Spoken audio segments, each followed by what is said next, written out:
So let's get the show started. Thank you for being with us this morning.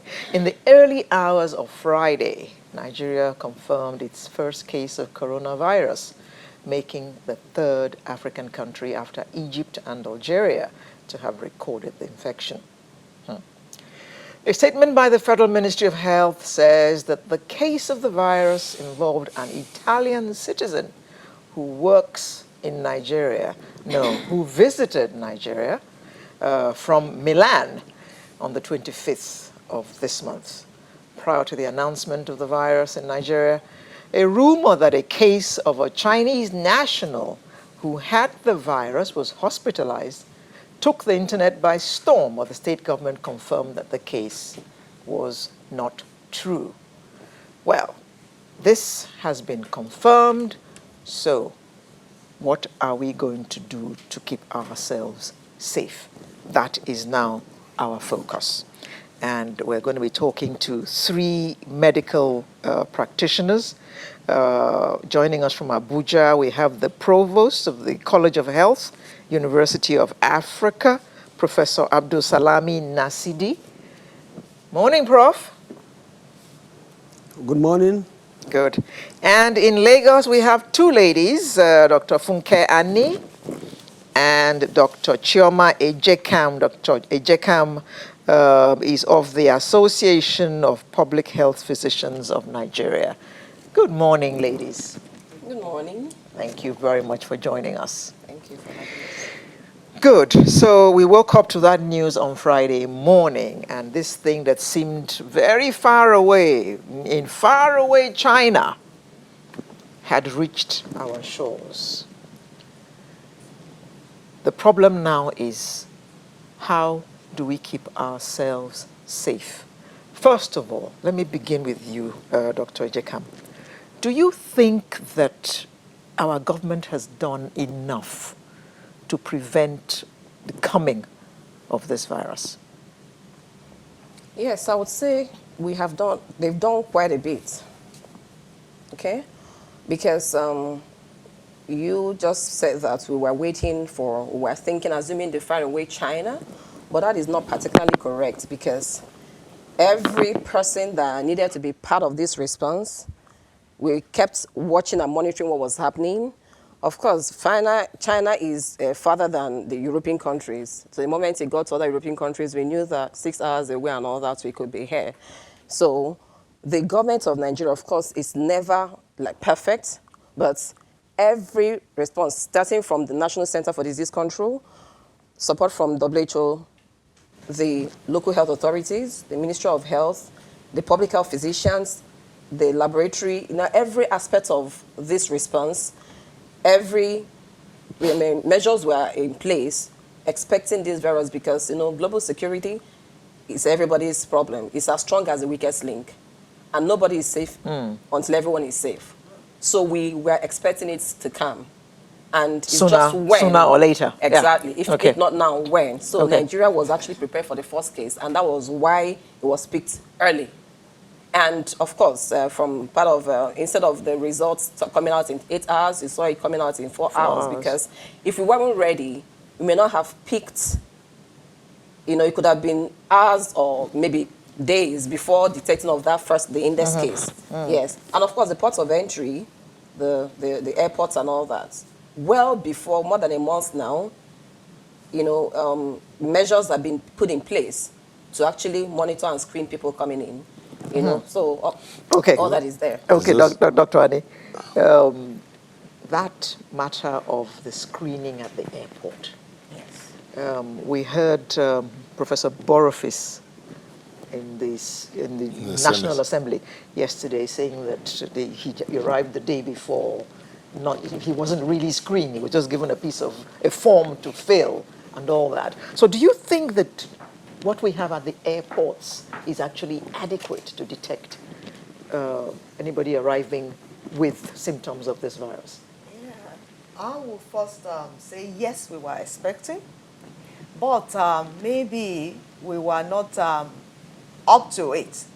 Things that we do has not been so perfect. For example, if the minister said that, then it means that we are not checking the temperatures that is usually checked, and we're not thorough. But I know that now that we have a case that has manifested We'll be more on the thorough. doorstep, we get thorough. I would say that, yes, it may be a case of, high priority kind of candidate. So that's where the thoroughness is what I would say. Yeah. But what is very important now is actually the temperature check, and which is being done. Then I agree with that filling the form. Yes, maybe the gap may be how much, because the right thing I've actually experienced that was not this, but towards the end of the year. When you fill the form, you come in, you just pass the form and you're going. So maybe what must be done right now is you must screen that form against the person's arrival, because if I don't want to be held at the airport now, somebody may just not write, the round trip or wherever he or she has connected to before getting to Nigeria. So maybe what we'll do more is to spend more time looking at the papers, because they actually fill the forms and they look for screening and seeing, okay, your name on the passport is actually what you put down there. Because they already have your details. Yeah. The airlines have your details. So it's that thorough. That's just the word, because thoroughness is what I think will step up. But the screening has been there before this first case. So it's not going to start because we have a first case. Okay. Okay, Professor Nasidi, let me bring this up to you. The situation right now as it is, where should we be looking to? Yes, government is talking, emergency centers have been activated across the country, but how effective are those centers? Well, thank you. And let me just say that we are now beyond how prepared we were or what we were doing before now. With this confirmed case, Nigeria is rightly now in the response phase. And we have to do everything possible to be ahead of this virus. If we miss the boat and allow the virus to escape into the community, we are going to be in big soup. Secondly, we should all know that even though the virus came through Lagos, went to Ogun and came back to Lagos, the entire country must be mobilized. So if Lagos is almost 60% of Nigeria's economy, you can imagine what the tiny virus will do to our economy if we are lackadaisical in our approach to keep this virus at bay quickly. Dr. Nasidi, just permit me to interrupt you here very quickly, but we need to go on a very quick break. When we come back, we'll look at that statement you made. We need to do everything possible to be ahead of the virus. So what are those things we need to do? Please stay with us in a moment. Thank you for staying with us. Professor Nasidi, I was going to ask you a question about what you said earlier in your first submission. You said it is here, so we need to do everything possible to stay ahead of the virus. When you say do everything possible, what do you mean? Actually, what I mean is our response must be swift and far-reaching to actually enable us to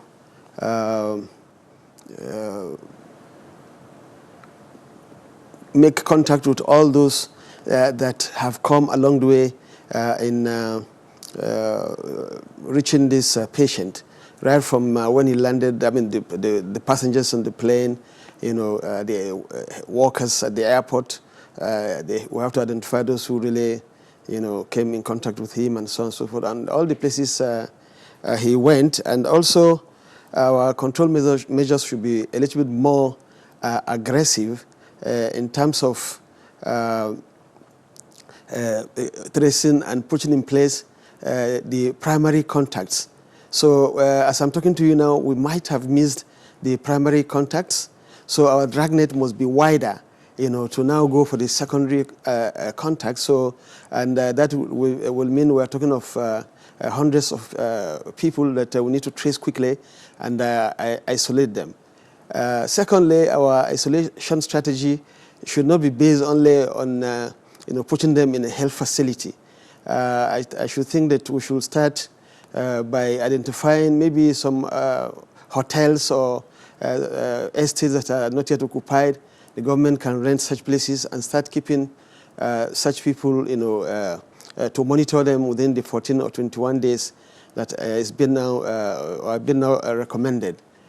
We should also put in place the very important aspect of this response, that is, central coordinating mechanism that will start not just from the Ministry of Health level as it were, but the village should be involved. There should be a national response that will be put together to coordinate this response, and we shouldn't joke if we let it go and it's beyond just Lagos, then we're in trouble.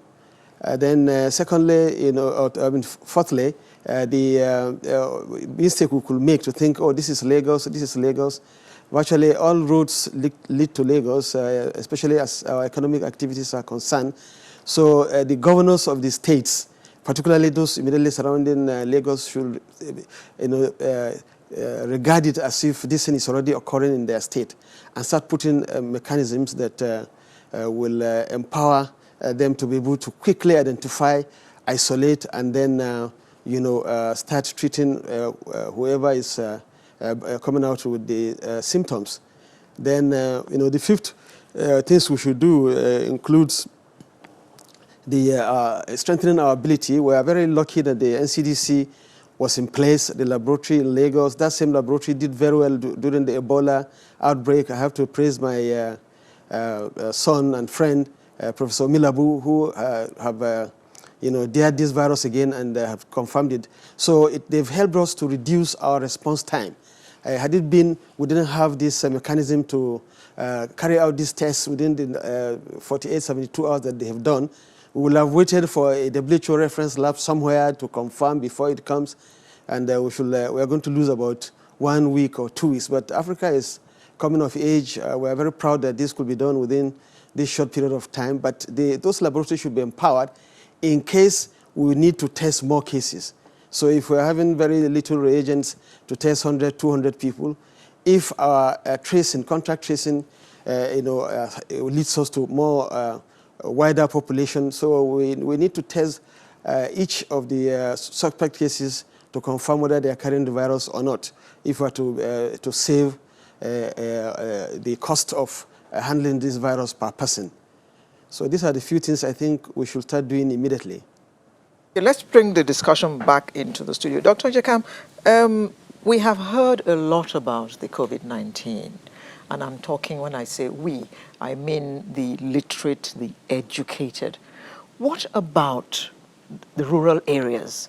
How much orientation is going on at that level so that they too are carried along and are prepared for this? Okay. For this response right now, a lot of people are talking and looking at the government, okay? Maybe that might be government and the key response agencies might be involved for the first case. But right now we have it here. It's no longer the government. It's actually the more of the response will come from me and you. So it's appropriate that we're looking at these other people, what are they doing?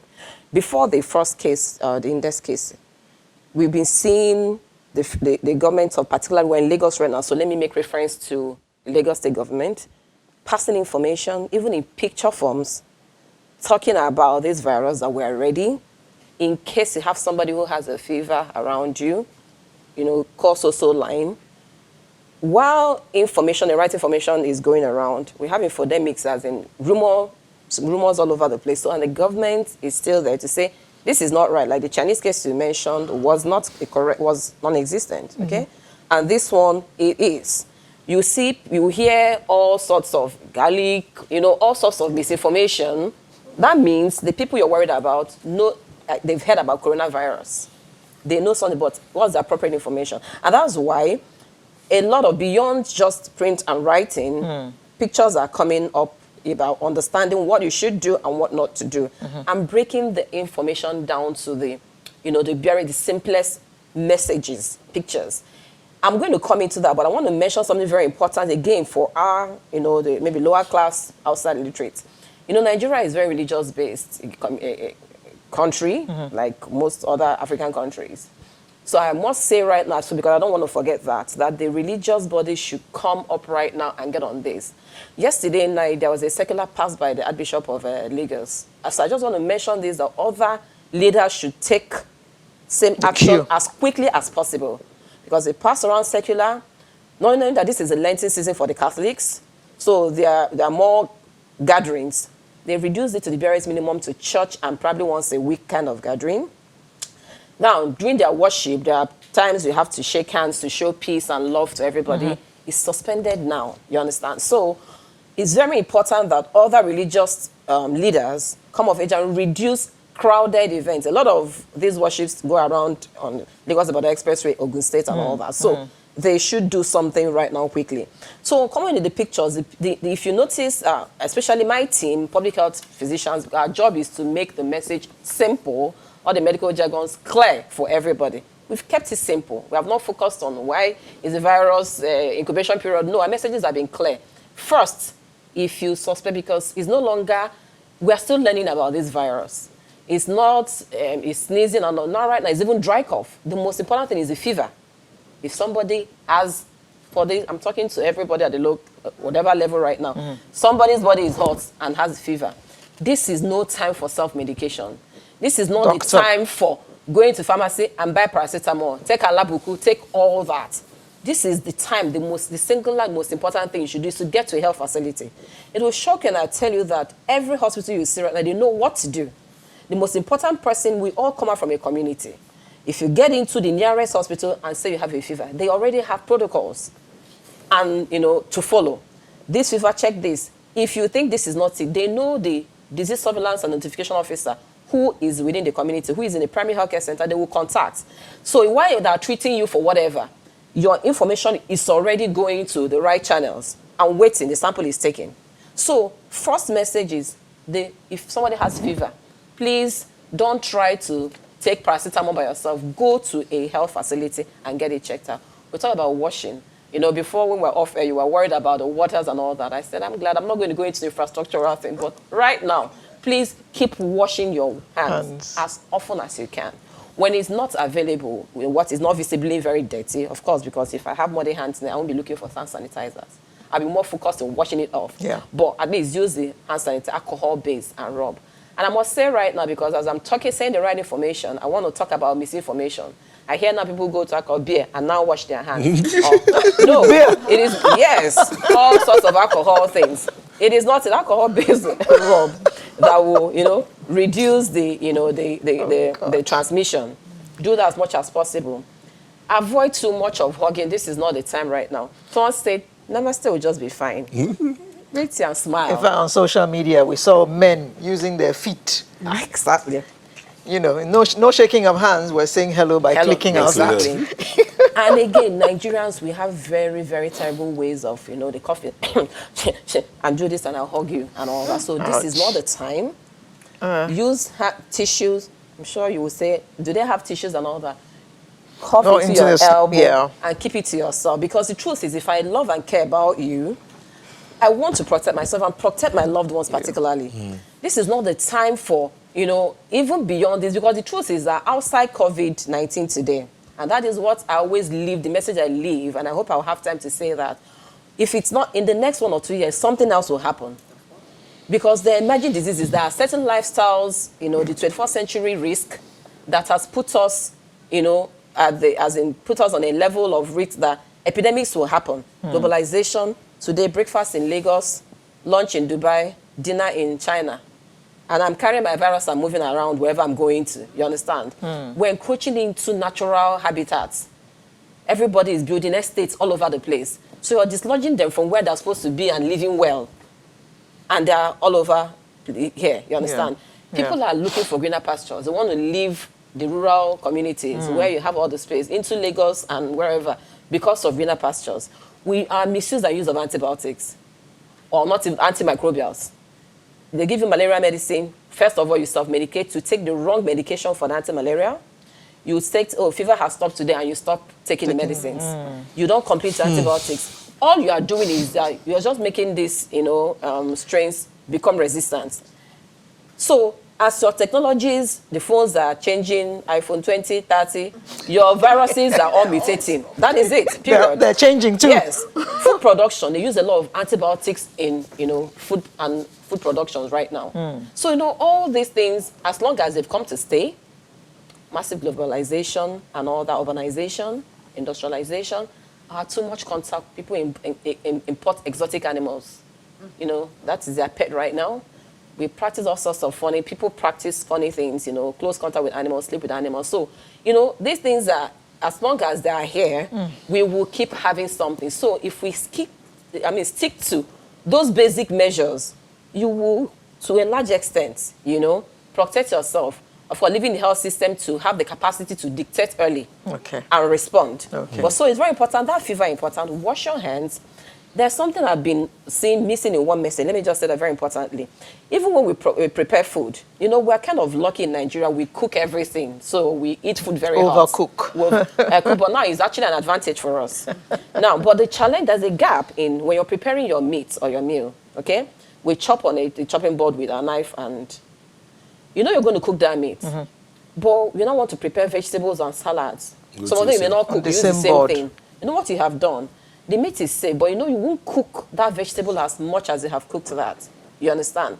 And some of these things come from animals, like now linked to all that. So this is something I've seen the gap in our messaging that needs to be done. You understand? So in other words, when you finish chopping the meat, wash. If it's possible, use something different. Okay. Because we don't even wash, if you go into washing, we will tell you again that washing, like the washing hands, they say, sing your happy birthday.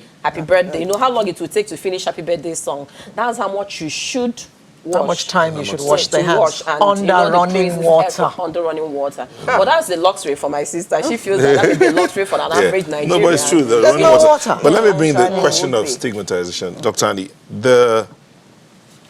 taking responsibility now. Well, she's talked about the institutions of government and doing the things they should do. But she also talked about the individuals taking responsibility, like washing your hands, cooking your food, no hugging, and build yourself a safe environment. Also, no shaking of hands. No shaking of hands, clink of feet if you must. But the bit about stigmatization, when you've said, that person's coughing, that comes in there. So how would that encourage people to take responsibility? Wow. I think the instinct to self-protect comes in here. And with that instinct, it can lead to the stigmatization you're talking about. Primarily, the instruction says you should give a gap of 0.5 meter to 2 meters. And I want to talk to my neighbor who I have put 2 meters away. It's a problem. Culturally, we are people that draw close to each other. We want to get close and talk. So right now, that instinct is what all of us will leverage on and make sure that we self-protect, first of all. But at the same time, not begin to see virus in everything. Yes. Not begin to, yesterday, somebody sent a message and said, were you at Muritala Airport on 25th February? If you are there, you better go for quarantine because you don't know whether... And instantly I started thinking, oh, wow. Before long now, even those who are at MM2, because it's on Muritala Mohammed Airport, before now, the virus might even have been imagined to have gone over to MM2 to all the other ports, where all the other segments of the airport. So with knowledge, with education, stigmatization will not be much of a problem. So, like she has said, we need to talk at the rural level. Beyond the church, in the market, there is Market Women Association. Yeah. There are different levels of collaboration in Nigeria today, which is one of the things that I'm getting, oh, wow, so we can just get a group like this. So we need to find a way to realize that each leader of each group now has a role to lead well. Leading well means informing your people. Leading well is encouraging that person, giving support to that person who has the fever. Because now, for that fear of stigmatization, Some persons will have a fever and not talk because, oh, they will say, I have virus. But if you do not talk, what you have done is you've endangered yourself really, because if you have this disease, it's so easy to treat. It's not like Ebola, where the mortality rate is like, wow, immediately you have a diagnosis, then it means that More or less a death sentence. you are a death sentence. But now, the mortality rate is about 2%. Yeah. 2-3%. So it therefore means that it's good for you to report for care so that you can have less time and less morbidity from this condition. Okay, Professor, we're winding down on a now. break. Yeah, I think we need to go on another break before we wind down. Before we wind down, we'll go on a quick break. We'll be back in a moment. Please stay with us.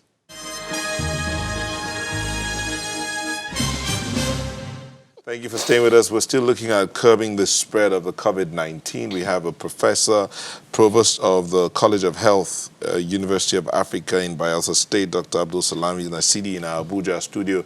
Professor Nasidi, we've talked about the conversations around this, the issue of stigmatization and how best to handle this entire situation. I'll give you a story and then ask you what you think individuals can do also to manage that question of stigmatization. A friend of mine is in China for school, but came back because their school was shut down owing to this situation. When she walked into the country, she said, passing through the airport, all that they saw was that every man who's Asian or Chinese was put on one line. The other Nigerians and every other person who wasn't Chinese was allowed on one line. Not much was done in terms of screening. In her words, even the officers were not wearing masks or gloves. But she walks in, decides that, you know what, I don't want to take any risk. It's been almost 3 weeks. We have not seen her, but she has called us to say, hey, I'm alive.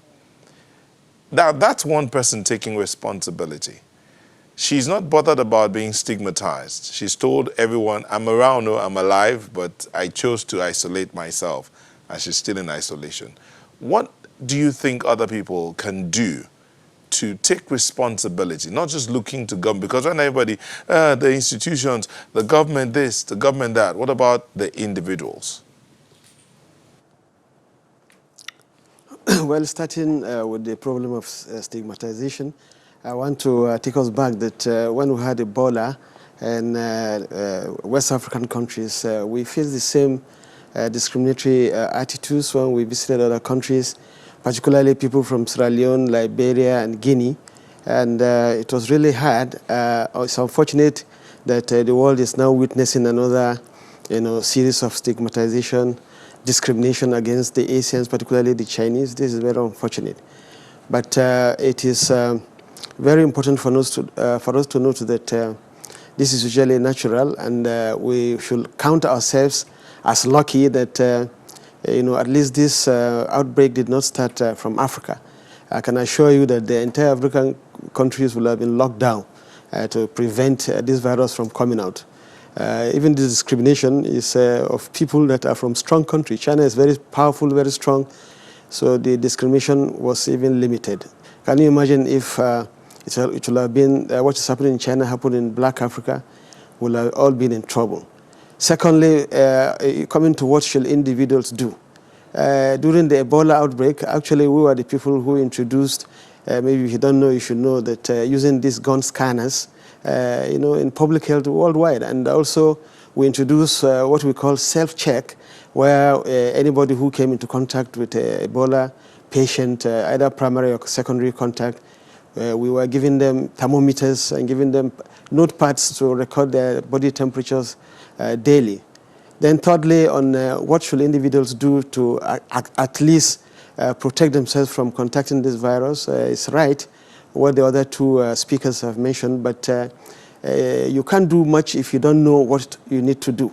So, and if you don't know the properties of this virus. We are lucky that this virus is also a coated virus, which means any of the detergents can destroy it.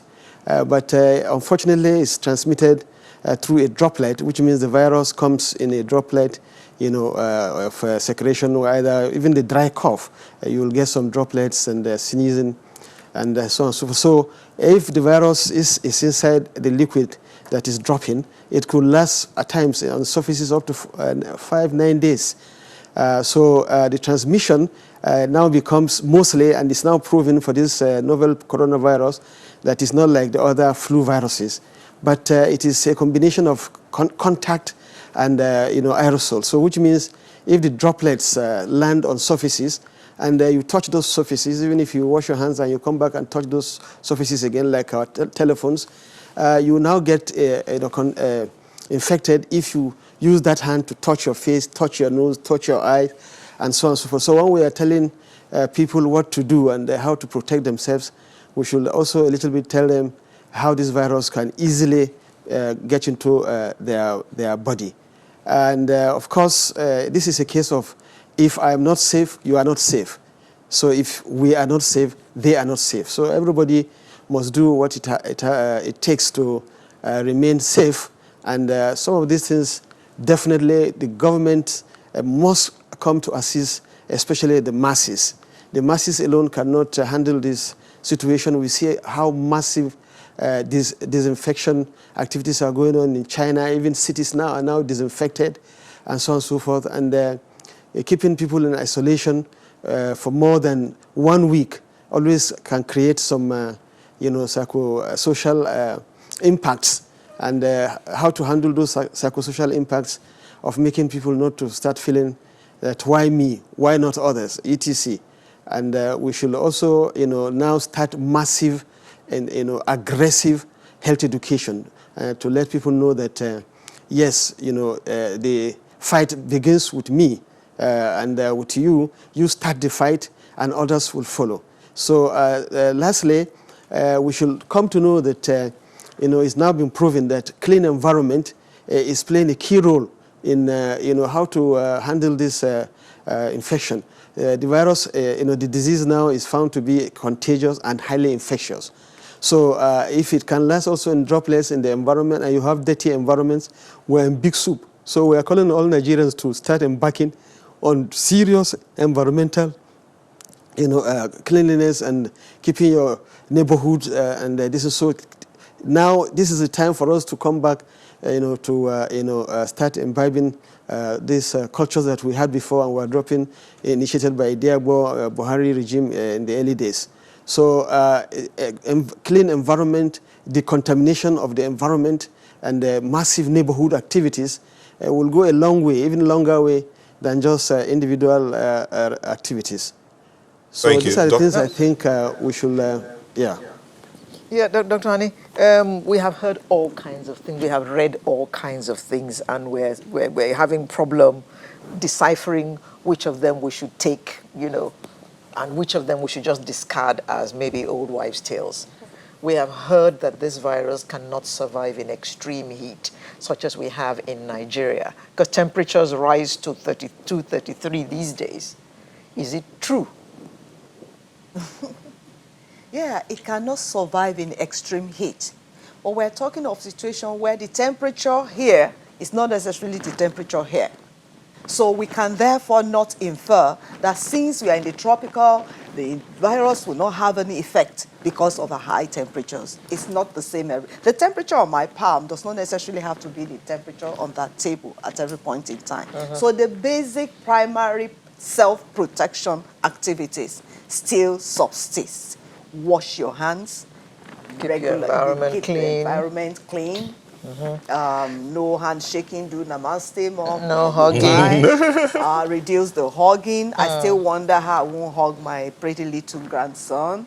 Okay. So I need to make myself, to protect myself, to protect those persons that I will need to hug, and vice versa. Then there are talks about alcohol. I think she already mentioned that. Yeah. You don't have to buy a bottle of beer and they say alcohol kills this thing and use it. No. The alcohol being talked about is specifically methylated spirit, 70%. And then things that are produced with that. Then I've heard Garlic. I've heard about salt. Yes, which also came on during the Ebola time. People were having think truckloads of salt so that they can make business. Nigerians were highly enterprising. You don't need to go and put salt anywhere because salt is not indicated in this particular situation. Garlic is good for health, generally health maintenance. But to start eating a bowl full Bucket of garlic, immediately you finish eating it and it's gone down, it can no more be effective for that aerosol that is coming at you the next moment. Okay, so Dewale Oseni says we need to bring our uneducated and rural population into the loop. I had a discussion with my mechanic and I was able to educate him on COVID-19. Washbone says hand sanitizers have disappeared from the shops. Somebody has recommended vinegar. How effective is apple cider vinegar? For now, I won't particularly say, because I know vinegar is very good for like vegetables and all that. So I won't say much right now. I can't. I'm not. Because you don't know. I don't know. Okay. Okay. All right. Okay. Vinegar for your hands. I can't say Now, anything about Festa that right now. says the fact that the Italian who imported COVID to our country was diagnosed and isolated quickly shows we, to an extent, have what it takes to respond to the virus, at least in the urban areas. Suleiman? You make a comment about that? Not even the rural areas are ready. The rural areas are ready because more and more there's linkage between the primary healthcare system and the secondary and tertiary. We are strengthening the primary healthcare systems in Nigeria, so we're ready. How much screening is going on at the land borders? Screening is going on at the land borders. The question was how much? How much? How much is, as like yesterday, what happens, but we have the expected equipment and facilities at the land borders to screen, persons crossing Nigeria, coming into Nigeria. Okay, so let me just take you all back to when we had the Ebola virus. It was clear that for once in our lifetime as a nation, we all bonded and faced that challenge as one. And we all spoke with one voice. And we came out unscathed. Do you see us doing the same this time? And coming out at the other end clean as a whistle? I'm very, very optimistic. I believe we can. We will, because right now I started with saying, and Prof just consolidated on that, if I'm not safe, you're not safe. And just right now, it's not about if this virus respects no borders, no social class. So there's no Yoruba, Igbo, Hausa inside no this American, thing. There's that's no probably Muslim, why there's we're no lucky Christian. it started from some, highly developed country before coming this way. So I need to protect myself and my loved ones. And in doing that, it's, is a ripple effect, So I really believe and more importantly too, is droplets, just told you surfaces. So no matter how clean and classy I am, I've come in here right now and I touched your doors and opened them and all that. So we all, I don't see anybody wanting to go the other way. We all need to get on board because there's nothing obviously showing that those, and now people coming in with mild illness that can transmit even when they are not showing symptoms. They're not particularly very ill. Unlike Ebola that you'll be very ill. So that is why I believe that we all, will speak with one voice. And I want to mention something too that, they have not said we shouldn't hug. We just that if somebody is coughing. So always notice that, and that's why the stigma really we shouldn't have that as a problem right now. That's why a lot of information that is not necessary is not put out there. We don't have to say Mr. AB of so years living on number streets. That is not important to us. Relate with people, but when you see somebody who is coughing, you will be responsible to stay away from the public. Okay. Many schools are doing it right now. If a child is coughing, you don't pick that child up. The child stays at home in school, you understand? And keep a distance. And take the person to the hospital. Okay. Yahaya Suleiman Yahaya says, I think apart from taking the necessary precautions and mobilizing the general public against this virus, we need to urgently commission our scientists in the universities in Nigeria to find both cure and vaccine for the coronavirus. He says we might just be lucky to find a solution, homegrown solution. Absolutely. The truth is, if you're a scientist and you're in the lab, you, without getting commission, if you have local facilities or anything that can aid your identifying a solution to a problem, everybody is at work. My work as a public health person, being a physician, to care for the patients, to see that we do the contact tracing, I am doing my work before waiting for getting funded, of course. Because everybody can now identify, okay, you come up with a statement. It seems that something I tried out in my home may be working. That's where your funding comes in. We just don't sit down and find me scientists sleeping. Now start doing something. You would do something and begin to speak. Everybody's writing on whatever they're doing. That's why you hear all the chloroquines and all that. People are trying out. Scientists are doing everything in their lab. The vaccines are in development. You bring out something and you now invite us. Something, it seems I'm seeing something positive coming out. Then funding will come. So I believe that Prof, the commissioning should be... Prof, in winding down, we wind down with this one. If that happens, if a scientist in Nigeria finds a solution, do you think he will be believed? If a scientist in Nigeria finds... Is a solution to this. Can you come again? If a scientist Yeah. in Nigeria finds a solution to this virus, a solid solution, foolproof, Yeah. would he be believed? Yeah. Yes, definitely. Unfortunately, this hasn't been the story. We have very good Nigerian scientists that have done a lot on Lassa, on yellow fever, on hepatitis. They developed vaccines, and the government or the country, is not actually supporting them the way other countries will do, like India and Brazil and others. But nevertheless, in the last 4 or 5 years, things are changing. Nigerian scientists working both here, like the group at the Redeemers University and some other groups, even in our own labs. We did very well. We identified these viruses quickly. We did the sequencing. We got vaccine candidates. And, unfortunately, there's no that type of connection, and support from, those that are supposed to promote our own indigenous, science to take these products into fruition. Nevertheless, I want you to talk about on social distancing. We should we're overemphasizing the role of the individual, which is very, very crucial and very important.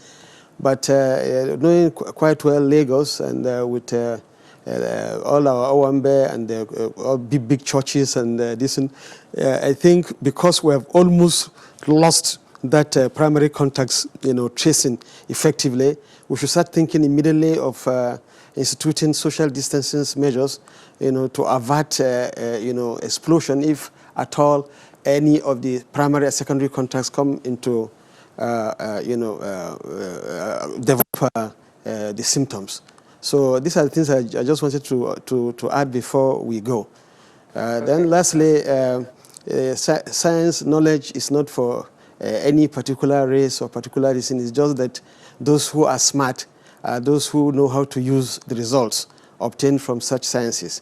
Unfortunately, we in the African continent, we don't have confidence in ourselves, so we don't have confidence in our own scientists, we don't have confidence in our doctors. But Nigeria has one of the best doctors in the world, I can assure you, and we will have very good scientists working here, and even in the most important laboratories worldwide. They take them serious there. So if you don't take our own scientists serious here, we continue to float and continue with the jokes. Okay, Thank you. Thank you, Doctor. Well, I just want to go back to something that Dr. Ejekam said earlier about the professor who made the observation in the National Assembly, that probably it was because he was a high-profile person that he was not adequately checked. So we should realize that this virus is no respecter of persons. It doesn't care whether you're high profile or low profile, which means that everybody coming through the entry points into our nation should be checked, because nobody knows where they have been but themselves. And they may have been in a place where they could have picked up the virus. So, ladies and gentlemen, thank you very much. So we have been told that we should wash our hands as much as we can, avoid hugging and kissing people. When they are coughing, keep our surroundings clean. no self-medication. And then for some of you who are asking the question about the supposed taxi driver that picked up the Italian escaping from the hospital It's unconfirmed. When we confirm, we will let you know. It is not confirmed and all of that. So please, let's stop. Let's not spread panic. Yes. Don't say something you're not sure of. And let's be vigilant. And let's be vigilant, all of us at the same time. And let's Thank you. try and improve on our personal hygiene. That is the only thing that will keep us alive. And please stay away from fake news and false stories, especially floating around on the internet. The heat of Africa is not likely to kill the virus, as you have been hearing, nor will garlic, as the medical personnel in the studio have told us. So it's just left for me now to thank them for coming this morning to educate us. We are better informed now about this virus, and we can better protect ourselves from contracting the virus. Dr. Chioma Ejekam, public health physician, and she's of the Association of Public Health Physicians of Nigeria. Dr. Funke Ani, also a medical practitioner, as well as Professor Abdul Salami Nasidi, Provost, College of Health, University of Africa. Thank you very much for coming and enlightening us this morning.